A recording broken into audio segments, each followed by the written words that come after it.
Okay. All right, we're live on YouTube. You want to put that big one on? Use the big one? Is that better? We're using both. These are two different streams. Because that one seems bigger back there. Oh, that's just the screen. Okay. Yeah. All right, here we go. All right. All right. Everybody here? I believe so. It's weird because it's so little, Tyler. Well, hold on a second here. Oh, that made it smaller. Okay. Damn, they go be froze. There we go. All right. That's it. Yeah, that's just how Facebook is. All right. 3, 2, 1. Welcome in. We have a crowded party here on the 101st episode of Let's Go Racing with David Starr. Tyler Jones here with you. Happy to have you with us. As always, David Starr is in the house. David, lean in. You're out of screen there. There we go. David's here. Jonathan Fjeld is hanging out with us tonight. Of course, Dominic Aragon is here as well. We are crammed in a RV within the campgrounds here at Daytona International Speedway as David just wrapped up the Xfinity race a few hours ago, and we are closing in on the start of the 65th running of the Great American Race, the Daytona. Former CASCAR champion. We'll talk to him. We'll preview the race, get our final thoughts and everything. David, let's start with you. And then make a charge right there at the end. Unfortunately, we stuck with our strategy, and next thing you knew, everybody was single file. And my spotter said there's 8 laps to go, and hell, I can't even see the lead pack, you know. So usually at Daytona, we're running side by side, 3 wide. There's a lot of cautions, and with about 8 or 7 laps, I'll make a charge at the front. We did that earlier. The last race we were here, got up to 3rd, wrecked on the last lap, and with I think we had 3 laps to go, the caution came out, which really helped because we had lost a draft. I was back there drafting with 3 or 4 other cars, and we were able to move up to the lead pack. And man, they dropped the green flag, and I had some good help behind me. We took the white flag, went into turn 1, and it was like Jesus parted the ocean, man. It was unbelievable. We had a lot of energy. It was coming through the center, came off turn 2, and I was like, oh my God. I mean, it's like the front's right there, and I thought I was in about 11th or 12th place, but my spotter had just told me earlier that I was in 8th place. But, I don't even know that one car got, I don't know if Justin or Aragon and were blocking each other, but he flipped over and was sliding down the back straightaway up against the wall. And like I said, I was in the middle, had a lot of energy coming up through the middle. And, man, I just I held it wide open. I could see them pushing. A car was pushing me to the left. I just stayed in it, but I got hooked in the right rear. It hooked me and turned me into the wall. And we came home. I think we finished 21st, 22nd. I hadn't really heard the final results. But all in all, was we stuck with our strategy. We didn't want to finish 22nd, but hey, that's Daytona Talladega, and we brought home our special report Chevrolet Camaro in 22nd, 21st place. So it was really interesting race.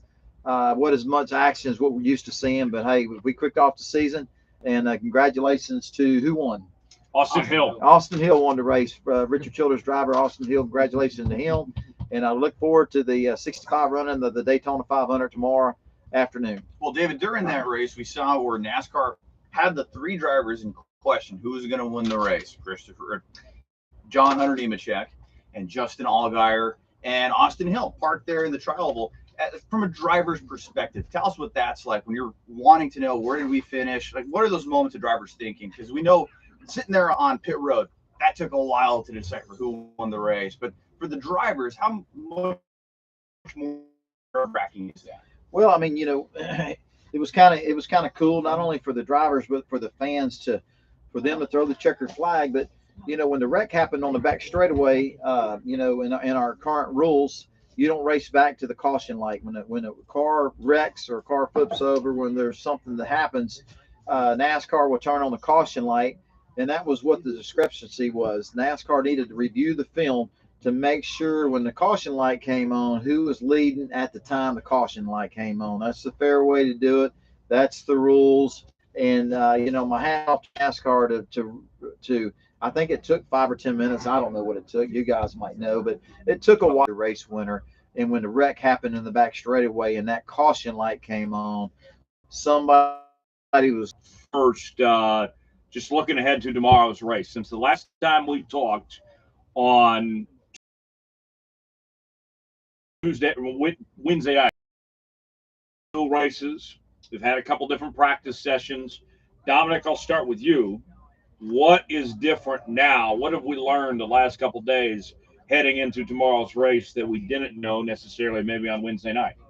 I would say we're seeing drivers work together. We're seeing teammates work together. You're seeing manufacturers work together. And Jonathan, I think that's going to be a theme we see tomorrow. We know last year Ford worked really well with the drivers. I believe they led the most laps. Brad Keselowski, Austin Cindric up front a lot of the time. We saw it with Toyota. We see that with Chevrolet.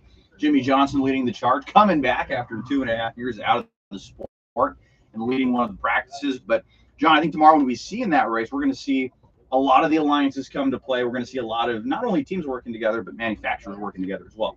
For sure, and you mentioned the alliances and the manufacturers. We saw Noah Gragson and Jimmy Johnson, Eric Jones working together. Jimmy Johnson pulling moves that might result in a wreck come race day. Just learning what it takes to make those moves work and where to fall in line, where you're going to get those runs. And it's a lot different from last year, where it was more about trying to preserve the car, get it to Sunday, get it good. So we're seeing a lot more, I guess, antsiness, anticipation of these drivers really getting prepared for the race. Yeah. David, what are your expectations for tomorrow? Well, last year was the first year of the next gen race car, and the Daytona 500, 2002 Daytona 500, the next gen race car was, I think that was the debut race for the next gen race car. Right. And still there's the teams have a hard time getting parts and pieces, and last year, people were other racing teams, wheels and different. Last year, I think was a bit more. Everybody's a little bit more not aggressive, but they were trying to, make sure they didn't wreck their cars, because there was a supply chain problem. And now this year, it's very aggressive. A lot of bump drafting going on. We saw in the dual 125 races, Kyle Busch leading the race. Daniel Suarez was behind him, and then you got Kyle Larson. And from what I understand, a couple of people I talked to in the garage, it's like if you don't bump draft just perfect, you'll load up the right rear or the left rear or the right rear. And Daniel Suarez was bumping Kyle Busch, and it loaded up the left rear, and the next thing you know, it turned him to the right, and Kyle didn't really understand what was happening, because it's like there was nobody was getting a run on the outside. They were just, logging laps, and that's why I was somewhat disappointed.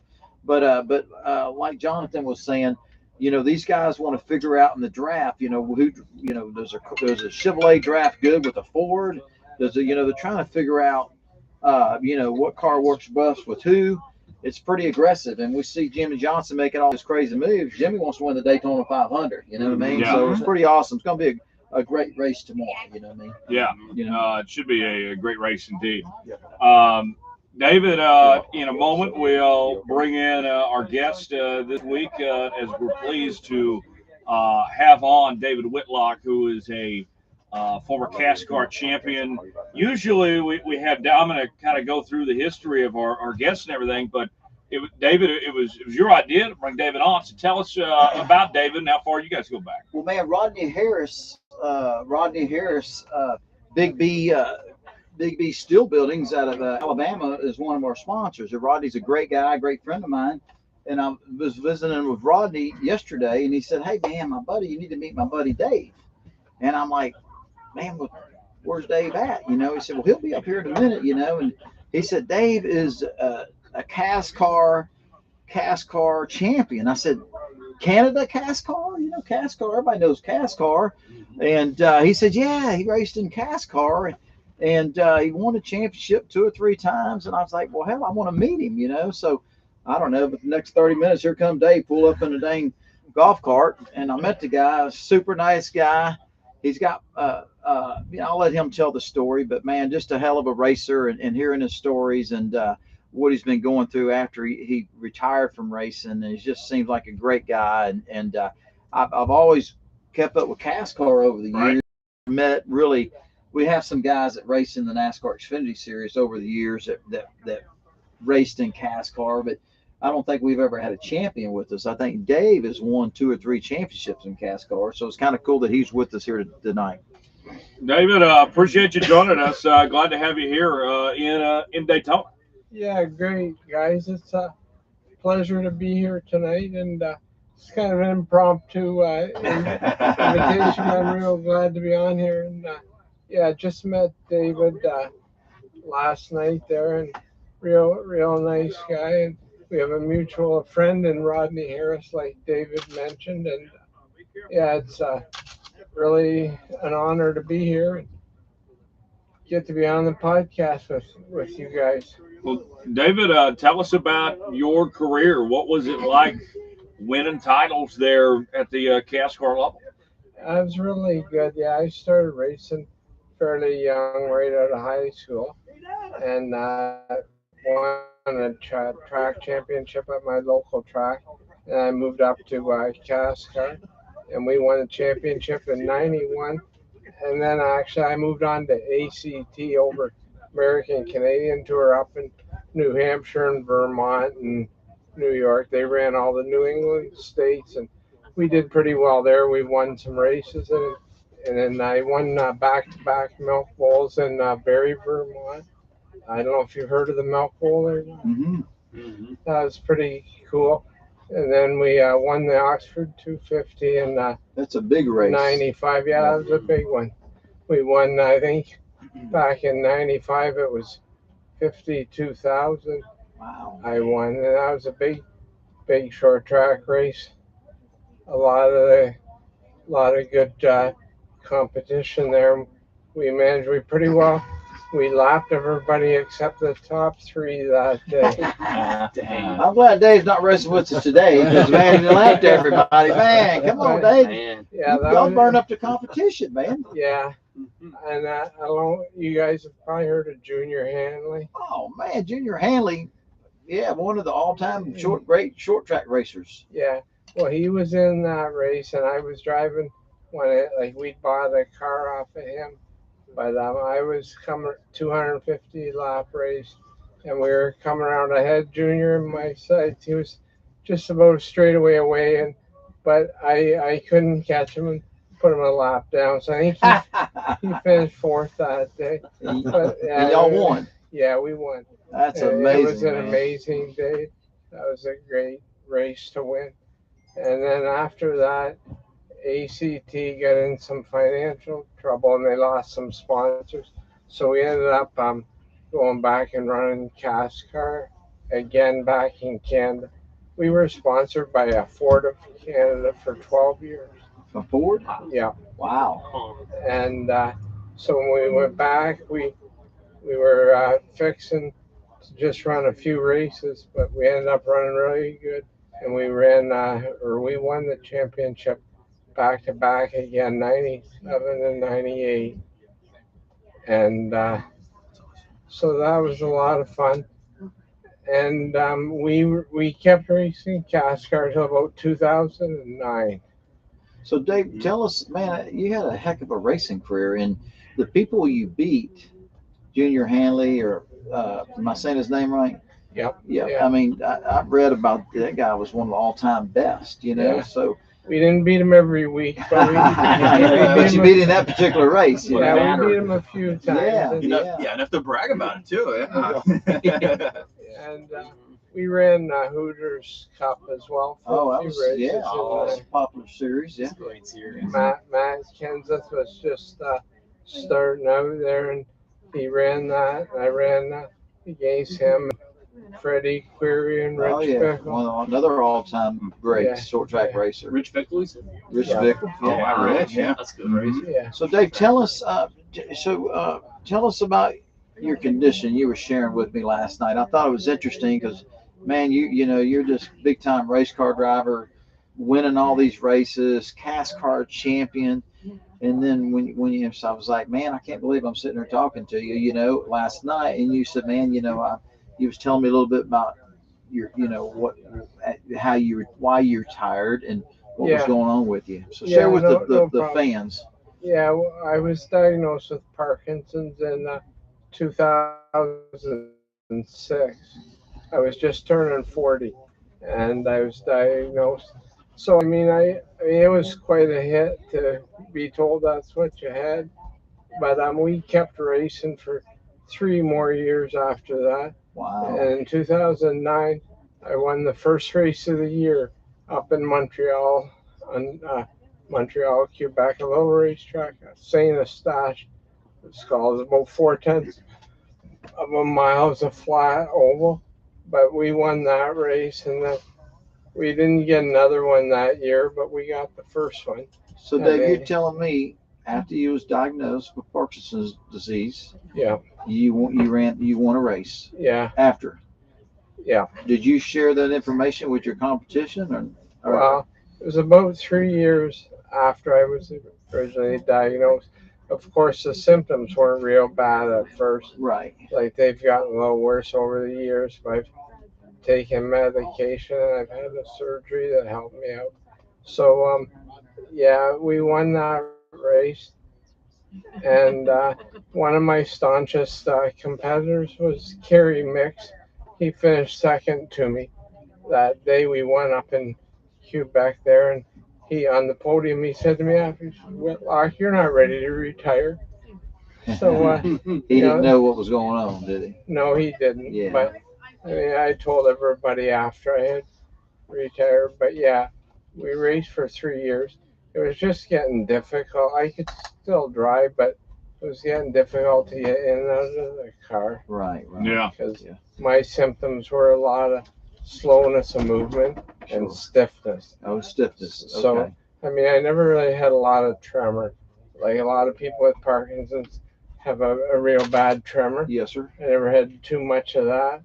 I had more stiffness and slowness of movement.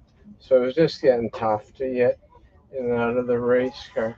Well, it's just that's understandable, but man, you're an inspiration. I want everybody to know that when I met Dave last night, he pulled up on a golf cart, and man, it's it's like, man, he's around here tonight, moving around, enjoying the Daytona Speed Weeks, Yeah. and he doesn't let the disease control him. I think Dave's controlling the disease, and I think that's an inspiration to Yeah. a lot of people. It's cool to see you out here still loving the sport. And but man, what an honor it was to meet you last night and have you on our podcast tonight. Yeah, well, thank you as well. It was a great honor to meet you too, David. I've heard a lot about you, and like you said, Rodney speaks very highly of you, and he's a great guy. So I'm Absolutely, we're all family. We're all because we're Oh, yeah, we're fans of the sport. We're race car drivers, and it's a small niche community. You know what I mean? Yeah. And whether you're in CASCAR in Canada, or you're racing in America up in the New Hampshire areas like you did. yeah. I mean, it's really just a small community. You know what I mean? So it's cool that you're here with us, man. Yeah. So I think you're a big inspiration. Not only were you a hell of a race car driver, but not letting that disease control you. Obviously, you don't have a lot of control over that, but you still come and you participate and living your life. Yeah, stay positive, and we're trying to enjoy life. And my racing's always been a big part of my life, so I still follow it. And we're up in the stands today watching you out there running, so it was good.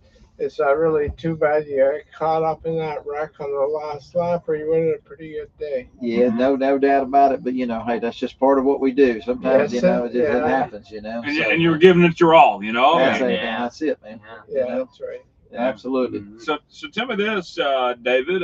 You had this great run in CASCAR and the championships and races you won. Yeah. Did you ever think about coming down here and racing NASCAR? Oh yeah, for sure. Early on, that was my biggest goal.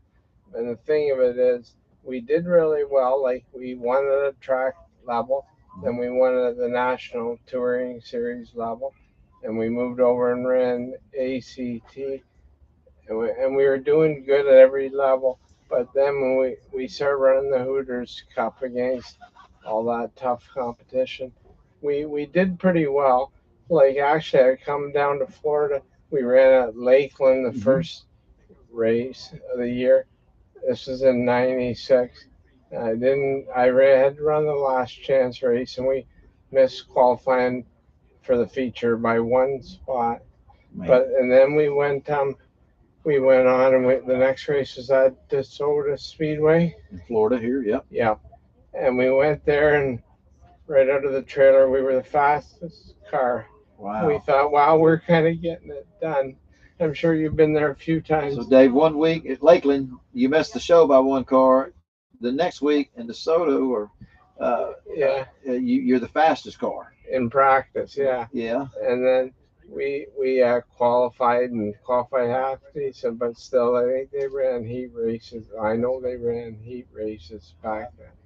And then the heat race, I kind of got turned around, and I can't remember, but I mean, someone got into me and turned me around, and we never ended up qualifying there either. So the first 2 races, that was a tough pill to swallow, when we were fastest in practice. And you don't you're fastest in practice, and you don't end up qualifying for the race. Yeah, that is, Dave. I mean, that's tough for anybody, and it happens. And then the third race here was in Kenly, North Carolina. Kenly. And we went there, and we qualified for that race. Finished back a ways, but we at least finished and qualified. And then the next race was up in Toledo, Ohio, which is closer to home for me. Yeah. We went there, and we qualified, and we ended up dropping a cylinder, but we still ran 14th. Pretty good on 7 cylinders. Mm-hmm. Yeah, that's right. Mm-hmm. And but after that, my sponsorship was all Canadian companies. Right. And so, I mean, it was really hard to get them to spend money in the U.S. Yeah, no, that's understandable. So I mean, after that, we didn't really give up, but we had to make a decision whether we were going to continue to run that or go back and run CASCAR. We decided to go back and run CASCAR. But at that point, the next step would have been to something like you were doing. Yeah. In the Xfinity series back then. What was it called way back then? Busch Series. The Busch Series. Yeah, absolutely. Because we ran a Busch North race in Connecticut, I think. Road course. A road course race. Yeah. What? I can't remember. Lime Rock? Yeah, Lime Rock. Yeah, okay. We ran Lime Rock in the Busch North Series. But the next step was kind of the Busch Series. Sure. But we just needed a whole bunch of Rodneys. A bunch of more sponsors, man. Yeah. But Dave, you man, what you accomplished in your career is amazing. Most people race their whole life and never get a championship. No, I know. You got several of them. And CASCAR is, NASCAR in America, NASCAR in Canada is CASCAR. You know what I mean? I mean, it's something to be proud of. That's pretty awesome, man. Yeah. We were start off with picks, right? To see who gets this all done. There's a few different directions we could go here. Oh, 100%. We have 40 drivers. Except we know David's going to pick Kevin Harvick. Of course, he picks Kevin Harvick every week. He's been following the show for the last 2 years. But tomorrow we'll kick off the 65th Daytona 500 and the last weekend in NASCAR celebration of the first weekend of the 75th year the sport has been around. And I love what Tyler said earlier on the last show. He said, simple math. David, you've done 25 years. You've been there for a third of NASCAR's history. And continue to roll on. That just means you're old, Dom. So we have the Daytona 500 tomorrow here in Daytona Beach, Florida. Guys, there's 40 guys you can pick. How many realistically can win the Daytona 500? Let's start with you, David. Well, I mean, back in the Daytona 500, Michael McDowell. It's just, there's I don't know, 30 guys that can win the race, but my pick, I'm going for, who I'm going for, Kevin Harvick. Wow. Kevin Harvick's this last year, his farewell tour last year, and man, I love to see him win a Daytona 500. But I would also like to see my buddy. I was walking over to the motorhome earlier today, and somebody, David Starr. I'm like, man, and it was Jimmy's dad, and Jimmy Johnson's dad's a great friend of mine. We visited for about 15 minutes, and I'd love to see Jimmy getting a next gen race car for the first time here at the Daytona International Speedway for the Daytona 500. I think it'd be a great story to see Jimmy Johnson back into victory lane. I love him having him back in our sport. He's a 7-time champion. It's He was just something fast in special. practice, what, Friday? Fastest final Yeah, practice. yeah. Win number 84 in the 84 car. Yeah, that'd be awesome. But I'd like to see Jimmy Johnson win or Kevin Harvick. Those are my two picks. Jonathan, who do you got? You'd also tie Jeff Gordon too. In Daytona 500 wins 3 wins. So Awesome, man. I would. I got to go with Kyle Busch. It's going to be his 18th attempt at the Daytona 500. Even in a backup car. Even in a backup car. We saw him get to the front, work the draft really well in the duels before, he had the accident and everything. Has led the most laps of any active driver without winning the 500. I go Kyle Busch. Okay. He's going to do it. Dom, how about you? Man, I've really thought about this one all week. You can go so many guys that haven't won this race. And of all those guys that haven't won the race, I think it's going to be Ryan Blaney tomorrow. He's finished second, I believe, 3 times in this race. Never been able to cap it off. But you also got to look at guys like Bubba Wallace, a couple of top 5 finishes in the Daytona 500.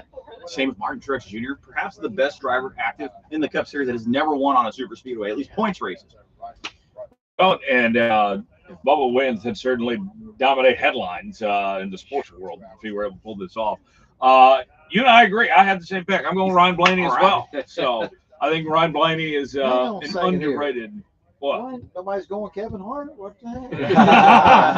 I think Blaney is a very good racer. I think he's one of the best. And he's won Talladega a couple of times. Right. David, how about you? Who do you think's going to win? Well, I'm a little bit like David here. I go for the older elder statesmen. They're getting on in their career, and it sounds like you're a Harvick fan. Yeah, absolutely.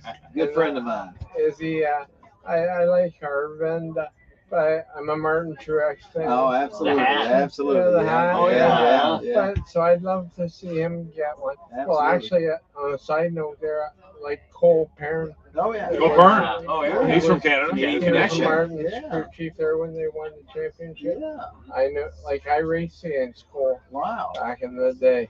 That's amazing, Yeah, Dave. he ran 2 or 3 years in CASCAR, so I knew Cole pretty good. And even though he retired out of the sport and is doing well, I still cheer for Martin. Absolutely. Like, I know he hasn't got too many years left, and it'd be nice to see him grab a speedway win.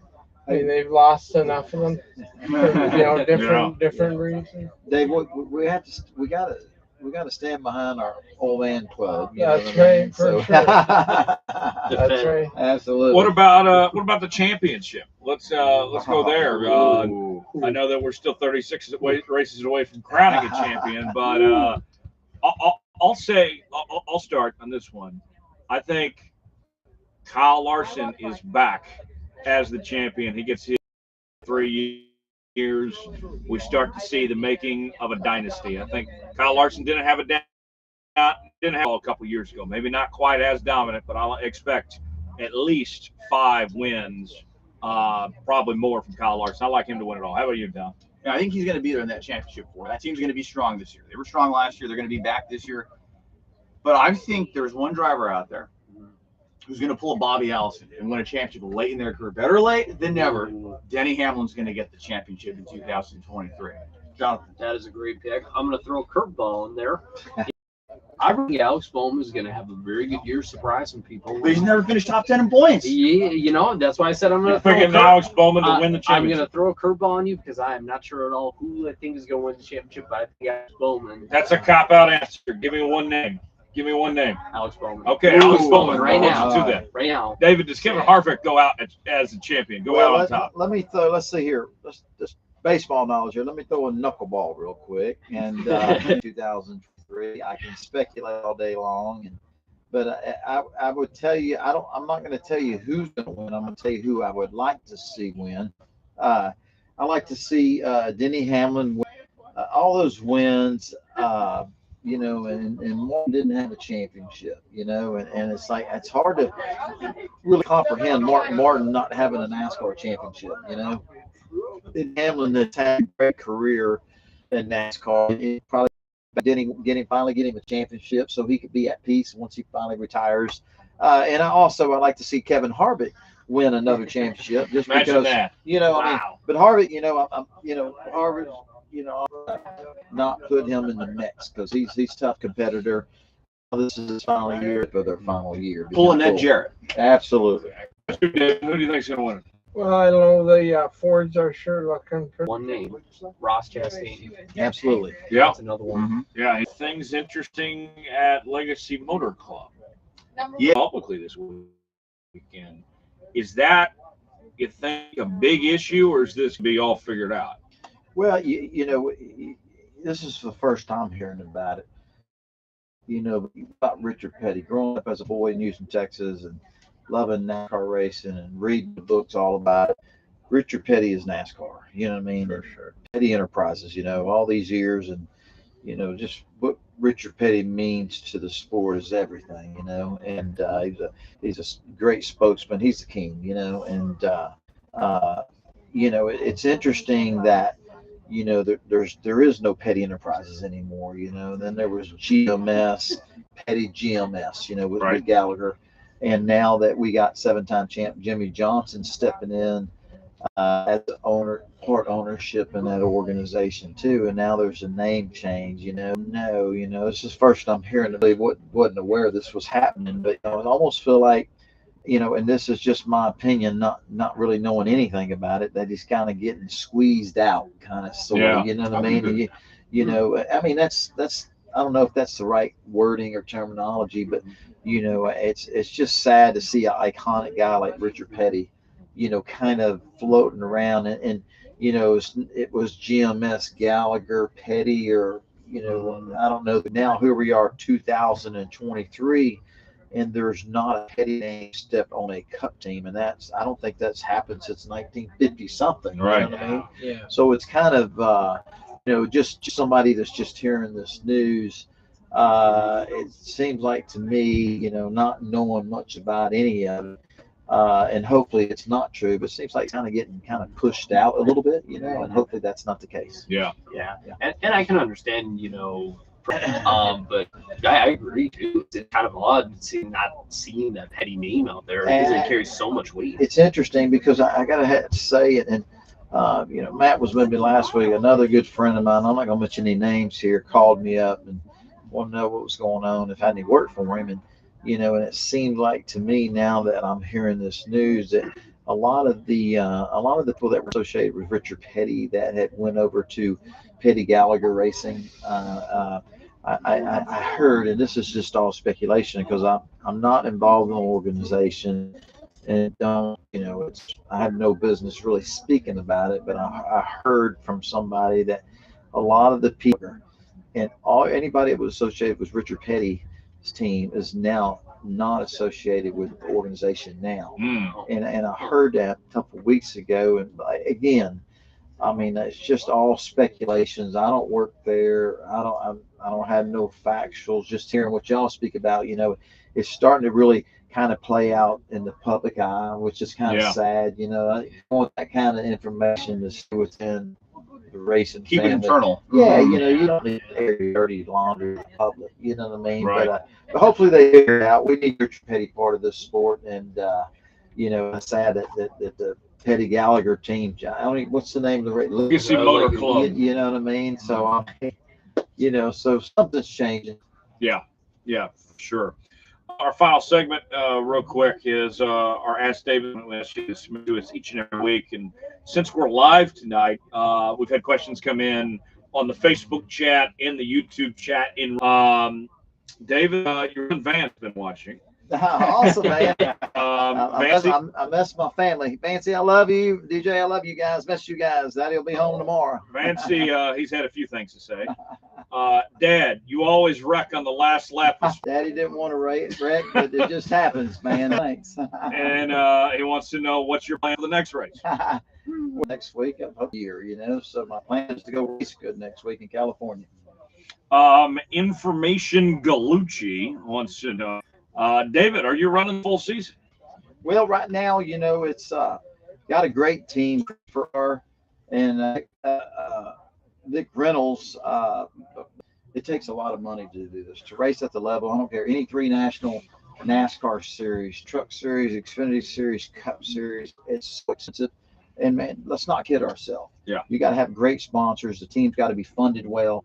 And even though the team stands behind me, you know, if we can't come up with enough funding to run this thing right, I'm going to have to step out of the seat and put a funded driver in there. Hopefully, you know, I'll run the whole year, but you know, it all continues on sponsorship. You know what I mean? And I can assure you, I don't want to ever step out of the seat because I'm a racer.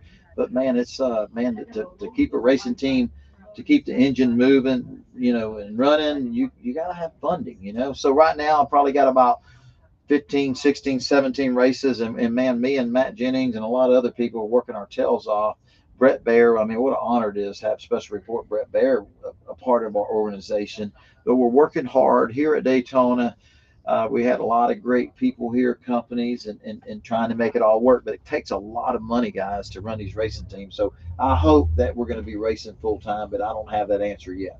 Well, and what I think a lot of people may be watching that are fans of yours that maybe they're thinking, and we're not trying to run like some telethon here. Don't get us wrong here, folks. No. But Yeah. they may be saying, well, what can I do to help? Or how can I get involved? Or what can they do to reach out and see if they could possibly be interested in joining the team in some way? Man, you know, there's a lot of great companies, a lot of great people, and you know, NASCAR. Like you heard Dave talk earlier about CASCAR and his career and all the racing he done, and when he was stepping up to almost to NASCAR, it's like, man, you know, he goes to a racetrack and he doesn't make the race, and the next week he's the fastest in practice, and he doesn't end up not making that race. And next thing you know, your bank account's being drained. You know what I mean? And if you don't have funding to be able to you know, have better engines and to have a better crew chief, engineering, and you know, buy all the best tires and you know, and maybe upgrade your engine. I mean, if you don't have funding, it takes so much money to do what we do,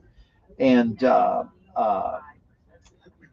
you know, so our sport, NASCAR racing, the platform that it offers a company to put them on television week in and week out, bring them to the racetrack, and lay out a red carpet experience for their employees, their customers, the social media side, the radio side. I mean, our platform we have to offer companies is over the top. You know what I mean? Yeah.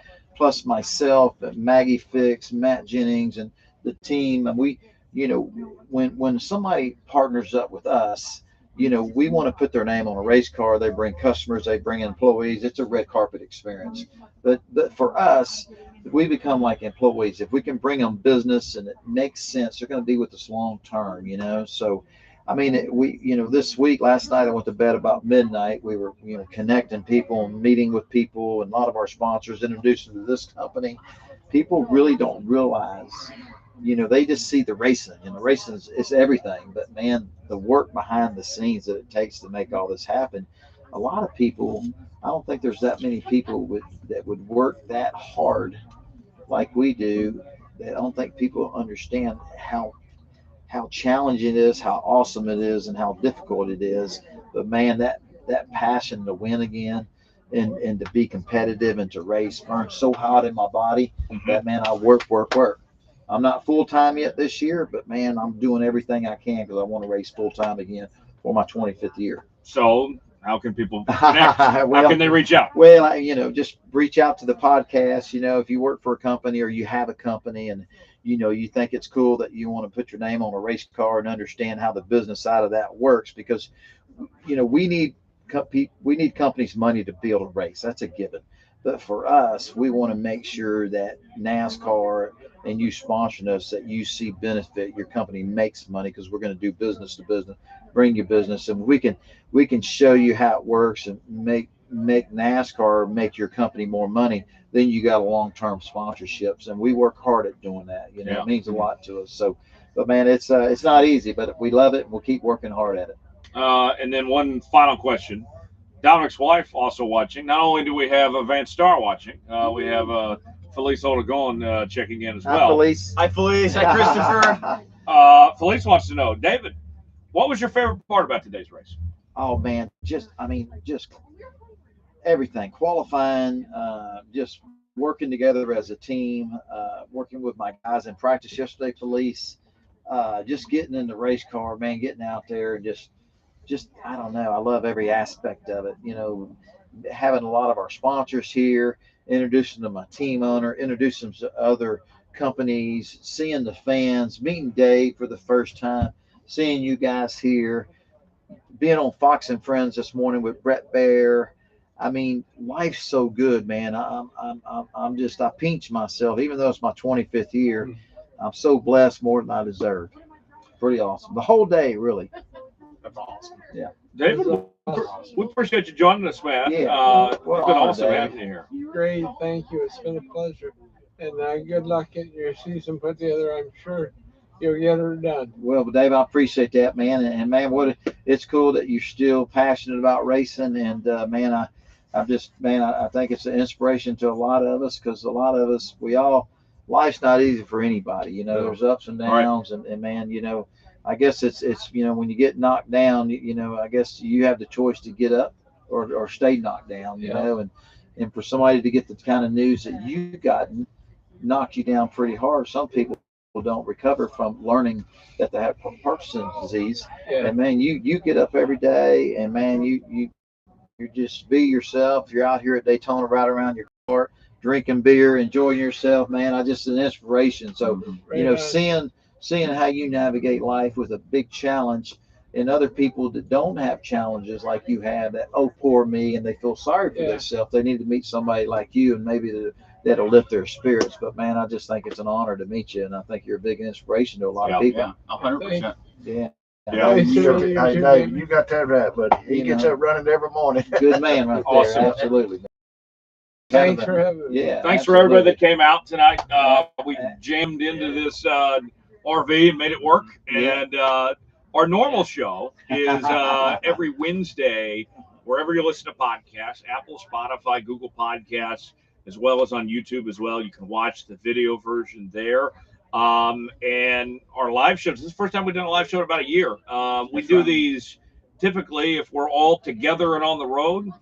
So might have more down the road this year. We'll see. In a couple of weeks, right? Let's stay tuned on that. We'll don't announce anything yet. So Don't announce yet. The truth of the matter is, these guys had all this set up in the media center in the NASCAR, the birthplace of NASCAR at the Daytona International Speedway, and I just said, hey guys, we're going to do the podcast tonight. We got to do it in this little bitty motorhome, you know. They called an audible. So Tyler and Dominic, man, jumped through hoops and come over here and set up in the motorhome. We was able to get Dave aboard with us. And, it's a lot of fun. We're real, nothing special, just real racers here, all of us, and we're so honored. I mean, for you guys to tune in and listen to us week in and week out, man, it's man, pretty cool. It is, for We sure. appreciate you guys. Yeah. It's not possible without you guys. Yeah, subscribe, follow us on social media, Twitter and Facebook at Star Podcast. Send us an email, davidstarpodcast@gmail.com. We do check that inbox from time to time. And also, if you want to be involved sponsorship-wise with David, you can reach out to us there as well. And we'll see you guys. Normal show next week. We'll recap the Daytona 500 and give our thoughts and look ahead to Auto Club.